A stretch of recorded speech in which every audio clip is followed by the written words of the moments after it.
Sabihin mo sa kanya. Kind. Kind. Hindi pa ako tapos po eh. Different kind of beautiful. Wow. In Tagalog, kakaibang ganda. Ganun ba yun? Different kind of, iba't ibang klase yung kagandahan niya. Meron sa Wow. loob, meron sa labas, meron sa bumbunan, meron sa talampakan. Iba-iba. Magkakaibang part po. Kung hindi mo kakilala si Alex, tapos bigla kayong nag-meet sa isang lugar, anong magiging reaction mo? Siyempre po, titingnan ko yung laman pa rin ng loob ng bag ko. Kung kumpleto pa rin. Ito yung mukhang snatcher sa ating dalawa. Inaamin ko, may itsura din ako mukhang manggagancho. Pero itsura ko lang yun. Lex, Tita Aster, tell us about this story. Okay. What is story? Yun nga, kung ano nga, first impression ko po sa kanya. First impression mo sa kanya, sabi ko nga, kung halimbawa lang, hindi kayo nag-ranting lang, hindi pa kayo magkakilala. Tapos bigla kayo nagkita sa isang lugar. Anong unang-unang impression ni Empoy sa'yo? Kunyari, Hindi mo siya kilala, ha? Hindi ko siya kilala. Hindi mo siya kilala. Kunyari, may namimilag sa department Oo, store. kunyari kumakain ako ng wherever. salad. Oo. Harsh. Good afternoon, miss. How much this? Excuse me, there's no dressing in salad? Mrs. Inkoy, Sino? ikaw yung nagbagsak sa akin ng grade 1, ha? So this time naman, mukhang teacher mo. Pero, ano siya, hindi po talaga teacher. Ano? Principal. Wala kang kwenta kausap. Forever. Nakakatawa si Tita Aster, no? Tawang-tawa na lang siya. Siya na lang kaya interview natin. Tita Aster, kamusta po? Kumusta ka? Ang buhok niyo po ba ay... Teka muna. Ako nag-interview sa inyo, hindi na kayo dapat. Sige, Diba? tama naman po. Bakit nakatingin ka kay Alex? Alam, parang gigil na gigil ka kay Alex. Alam mo, ganyan yan. Tatawag yan sa akin. Tapos ang dami-dami niya sasabihin. Tapos biglang, Lexa, para lang alam mo, hindi talaga kita gusto. Hindi ever ako magkakagusto sa'yo. Tapos parang, ba't mo laging inuulit yan? Kino-convince mo ba yung sarili mo? Ay, wag kang ganyan, Lex. Wala akong edit out po yun, di ba? Okay, pwede natin. I think hindi ako nagkakamali sa binigay ko sa yung title. Prince of Comedy. I don't think Bagay. so. Oo. I'm So, so sorry, kumukontra Tita si Alex. Aster. This is a scam.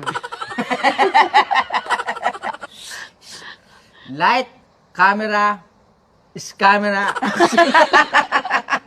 Ikaw, marami ka nang nakatrabaho, di ba, na ibang leading lady. Ganon din ikaw, di ba? Pero iba yung chemistry niyong dalawa. Bakit? I think yung fun lang, yung sincere, hindi dapat seryosohin kasi parang wala naman ding maniniwalang magkakagusto ako sa kanya eh. Ano yun? Ulit?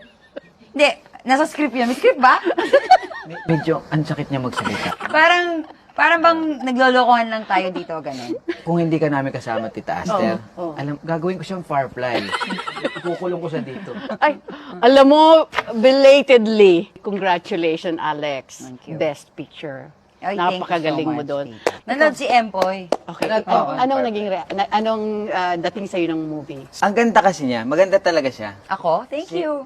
Yung movie, Lex, yung laman ng movie, cinematography for me, tapos yung... Tsaka sabi mo gusto may animation, Animation, transitions. paborito ko kasi talaga yon yung ganun po. Tapos para kang pinaglalakbay, para kang kasama kanila doon sa loob nung istorya. Yeah, Kung right. kahit na audience ka, kahit nasa sinehan ka, naglalakbay sila nakasama ka. Para kayo nasa carpet, yung magic carpet Yes, ride yes, na yun. yes, Something, yes. maganda talaga. Tapos ang galing pa nung bata din, si Deserving, Yuen. Oh, deserving yeah. naman siya Deserving. talaga, oo. Alos lahat naman sila.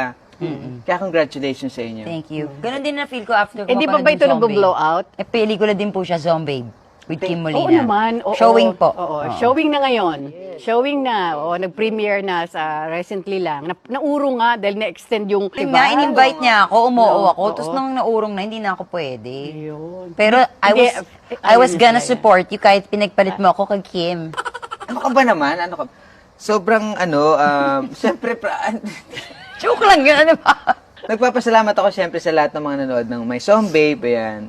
Proud din ako sa movie na yun. Sobrang pinaghirapan namin talaga yun. Nila Direk Bobby, nila Kim Molina, nila Yan. Marami pong mga kasama pa doon. At saka iba eh. Ibang Empoy naman eh. At Di ba? Yung Alempoy iba eh. Kita ng Empoy sa isang zombie? Di ba pareho lang naman? So everyday nag-uusap kayo. Everyday Hindi tinatawagan naman, once mo. a week, no? Once a week, ganun po. Bakit once a week lang? Dati halos everyday, pero yung nakita ko yung mukha niya, once a week na lang, okay na.